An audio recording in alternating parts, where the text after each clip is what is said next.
Okay, so alright, we have here another problem about the equilibrium. So this is a boom. Okay, a load of 30 Newton, mayroon tayong 30 Newton dito is lifted through the boom BCD as shown in the figure. The boom makes an angle of 60 degrees with the vertical with the weight of the boom, and for this problem, we have L1 is equal to 2 meters and L2 is equal to 2 meters, and the pulley at D is a frictionless. So determine the angle alpha. So the angle alpha is here. And what is the tension of the cable AC? So the tension in here, the cable of this AB. And what is the total reaction at B? So that is the question. So first of all, in letter A, determine the angle alpha. So if this is 2 meters, 2 meters, and this is 60 degrees, so ibig sabihin pumalo siya dito sa gitna. Yung cable is pumalo dito sa gitna. So itong triangle na ito, tapos itong triangle is similar. Okay, by similar triangle, or masasabi natin by inspection, kasi 2 meters to, tapos nasa gitna naman siya, ibig sabihin, yung yung gitna nito, diba, itong gitna is the same pa rin dito. So, ibig sabihin, by the inspection, madali mong masasabi na the problem is yung angle alpha dito is 30 degree based sa ating angle na binigay dito sa atin na 60. So, kahit isolve mo yan or whatsoever, ganun ang mangyayari. Talaga 60 yan, 30 yan na angle alpha. So, what is the tension in the cable AC? Okay, so 30 degree yan, di ba? By inspection kasi 2 meters. So, ganun talaga ang magiging approach dyan. So, yung mangyayari dyan is magkakaroon tayo ng tension. Siyempre, hihilain itong 30 Newton. Yan. So, ibig sabihin, yung 30 kilonewton na yan, that is the equal tension of the tension in the cable. Okay, so ibig sabihin, yung value ng T na ito, yung tension, is also 30 Newton. So, that is T is equal to the W. Okay? So, ganun yung mangyari kasi, tapos frictionless ito, itong cable, ay itong pulley na yan. So, ibig sabihin, same yung magiging tension dito sa ating horizontal. Okay? So, yung hinihingi na yun sa letter B is itong tension na yan. Ilan ba yung paghila nito? Ilang reaction ba ang pwede niyang ibigay? Okay?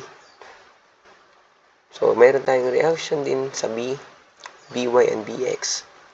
So, kunin natin itong component ng TC or tension in the cable at AC. Okay, ganun yung paggawa natin ng ating components. So, syempre, pag mag-take tayo ng moment dito mamaya sa B, so, ibig sabihin, kakailangan natin itong distance niya. Diba? Ito.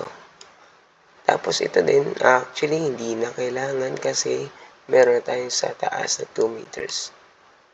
Okay, so, ito lang yung kailangan natin na distance para sa kanya. Okay, so ganun yung ating pagsasolve. So, in order for us to solve the value of this distance, we need to get the value of A.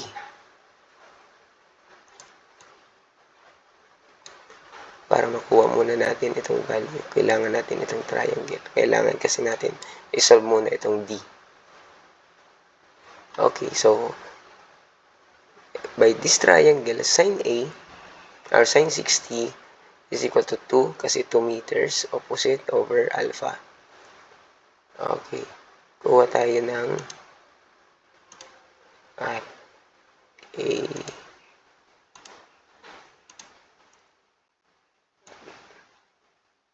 Okay, bali ang mangyayari is 2 over sin 60.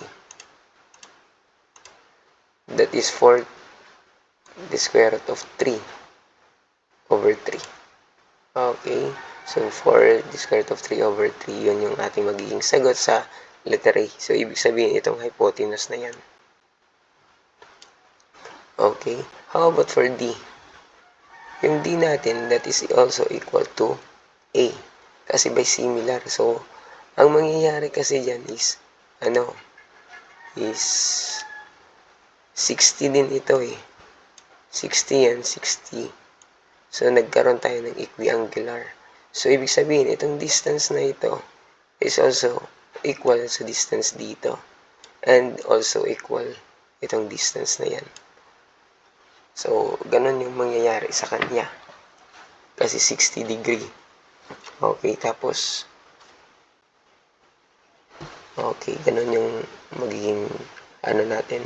So, at least, mayroon na tayong distance. So, pagkuha natin mamaya dito ng take moment is d over 2 yung magiging distance natin. D over 2. Okay, so, yun yung magiging natin mamaya. So, kunin natin itong triangle na ito or itong components. Itong components niya, kunin natin. Kunin natin itong components, lagyan natin dito. So, we have TC, pag ganun. Pataas naman si TCY, and then TCX is going to the left. Okay. Ano yung distance dito sa TCX? So, meron tayong 2 meters. Tapos, ito dito is meron tayong D over 2. Okay. So, makukuha natin yung length dito ng hypotenuse. By the length of the hypotenuse is equal to, okay, so 2 the square root of 3 over 3 squared plus 2 squared, and then square root answer. Okay, so we have here 4 the square root of 3 over 3. So, di ba kagaya nga ng sabi ko, by similar triangle is magiging equal yan sa A. Di ba? Sinunod lang natin para makita nyo talaga. Okay, that is 4 the square root of 3 over 3. Okay, and how to get the value of TCY and TCX?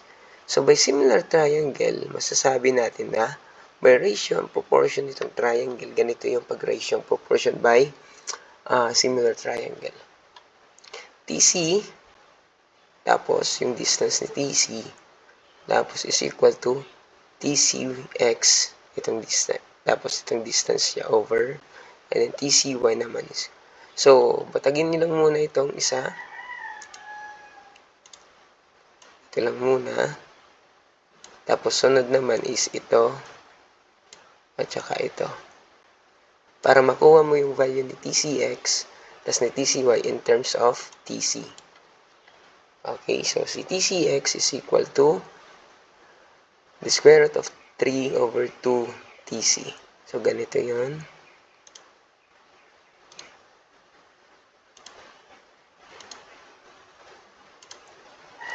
Okay. Ito yung mangyayari sa kanya, di ba? Si TCX is 4 the square root of 3 over 3 over 2. Okay. Ay, hindi. Tama ba? TCX.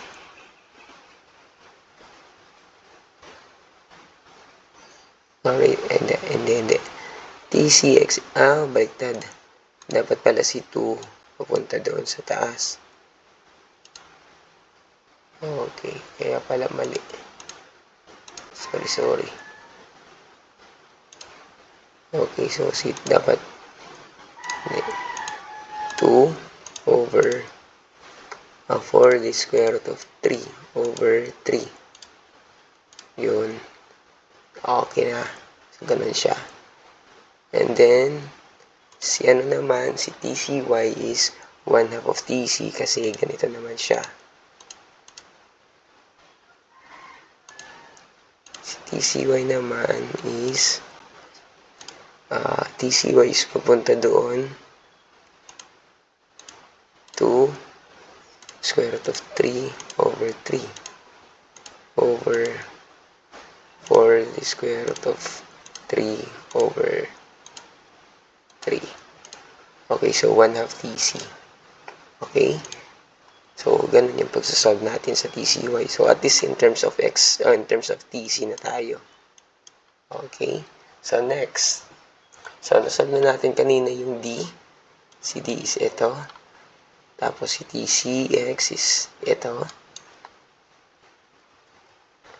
Tapos, ito naman si TCY.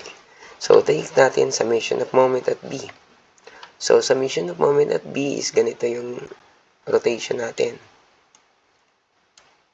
Si TCX, yung distance niya is 2 over 2, D over 2. Tapos, si TCY naman is, actually, itong dalawa is sumasalungat. So, ibig sabihin, we will combine these two, combine, or add, or sum. Okay, kasi salungat. Tapos, itong si T, itong T is sumasalungat. So, dapat pwede rin natin ilagay siya dito ng plus, pero ilagay na natin sa kabila na para maging minus. Kasi itong T naman is umaayon. So, this is T over 4. T times 4 kasi yun yung magiging distance niya mula dito.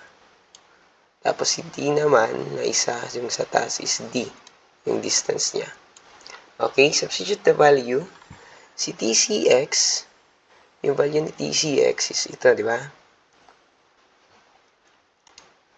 Okay, so ito yung value ni TCX. Tapos ito yung distance ngayon, D over 2 is ito.